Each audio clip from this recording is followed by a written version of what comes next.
guys, good morning. So for today's video, pupunta kami ni Lolong Lakwachero sa Student Switzerland. Ano lang dito guys, walking distance. Siguro mga 30 minutes o 30 to 45 minutes lang. And si Lolo nagbabasa muna siya ng diaryo. So in a moment alis na kami. So see you guys later. Lolong Lakwachero. Where we going, Lo? I think we are part of the church with students. Okay, that will be great. Now to students for hiking with Lolong Lakwachero. Focus ka lang sa drive, mulong.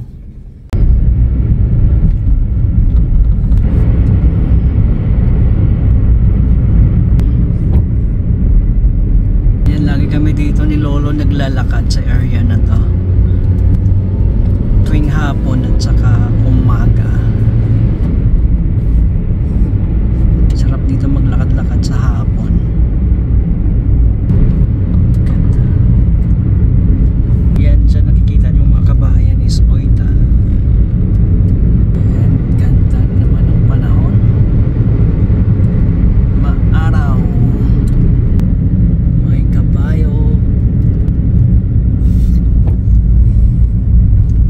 Watch out guys, look the mountain. Wow. Trusserberg no?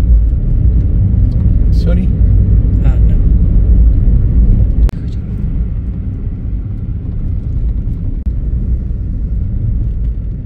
So, andito na kami sa Student Switzerland. Look.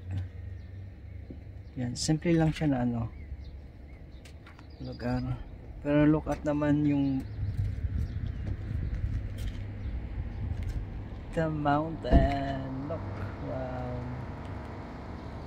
Tayo dito, may cemetery dito guys. Tingnan nyo yung cemetery nila. Tabi-tabi po, pasensya na po. Look, diba napaka unique, di ka matatakot. Saka mini chapel, yan, chapel. What's that, Lo? What? That one. What purpose is that? I suppose it's some kind of a small chapel. Ah, okay. With a different holy. Yeah. This is student, guys, student. Beautiful, tingnan nyo naman. Ganda. Siguro mamaya pupunta kami ni Lolo sa bundok na yan. Akit kami. Ganda no. Simple lang siya na lugar. Ayun si Lolo. Anong ginagawa ni Lolo doon? Lo, what are you doing?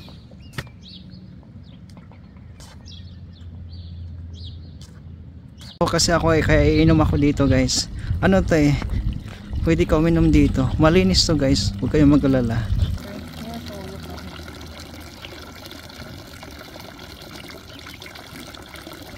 Lamig. Cold.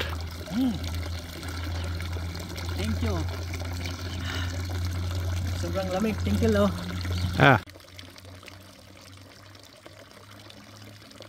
Si Lolong Lakwachero.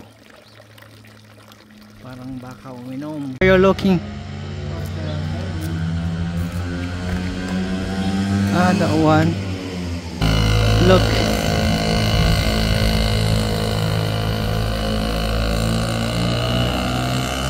What's that? In front of a small light go-kart. Okay. Yeah. Tingnan nyo nung bahay na to guys. Sobrang ganda. Beautiful. 2 horses, deer, carreta. For what? What is the usage of that one? See, here's 1 horse, 2 horse, and at the back is Okay. Ayusin mo pag-explain, Lo. Beautiful. Good morning, guys. Andito kami sa student, naglalakad. Punta kami dyan sa bundok na yan. Yan. With Lolong Lakwachero. Student, Switzerland. Wow.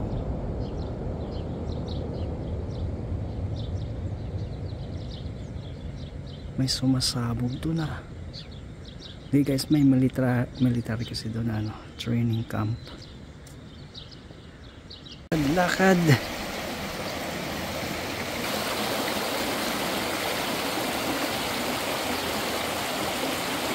Oh, ganda oh. Guys, baka magtanong kayo bakit ganyan yung mga kulay ng puno saka mga damo.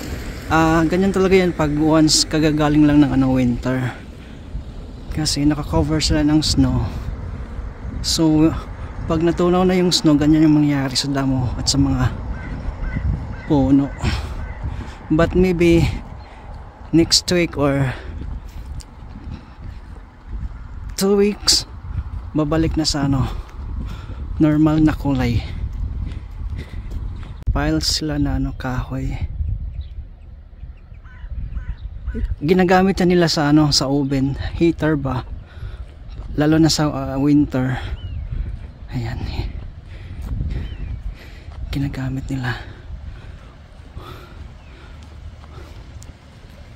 Si Lolo, ang bilis maglakad. Tinalo pa ako ni Lolo.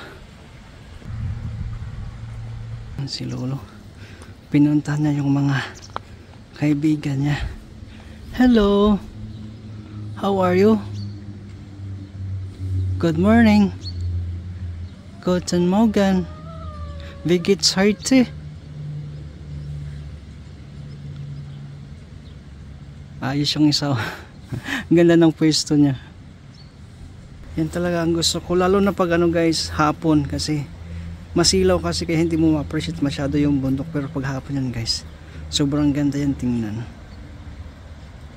Ayan na si Lolo, umakyat na sa paborito niyang pwesto, Habiyudik with Jesus Christ.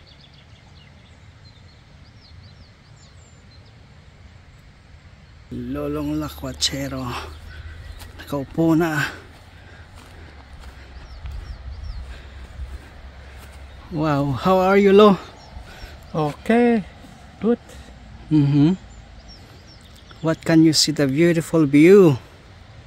Okay, this is a Valley of the Seal. And the first mountain are the Fluorbricks.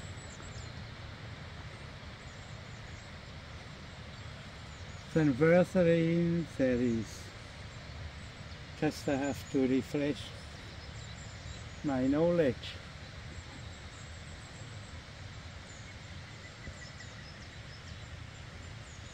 You want to eat pretzel? Water? I'm pretzel hungry. Okay, apple, okay. Guys, sakayin mo na si Lolo ng pretzel. Apple daw ang gusto niya. How was it, Lo? Okay, good, nice. So habang kumakain si Lolo, nakatanaw naman siya sa hacienda niya dito sa baba. Sana all. Beautiful. That's it guys for today's video. Maraming nabubulol ako sa sobrang lamig. Maraming salamat sa panonood guys. Ayan, don't forget to follow on my Facebook and subscribe to my YouTube channel, Lakwacherong Bisaya. And don't forget to like and share my videos. Maraming salamat guys. Maraming salamat muli sa inyong lahat.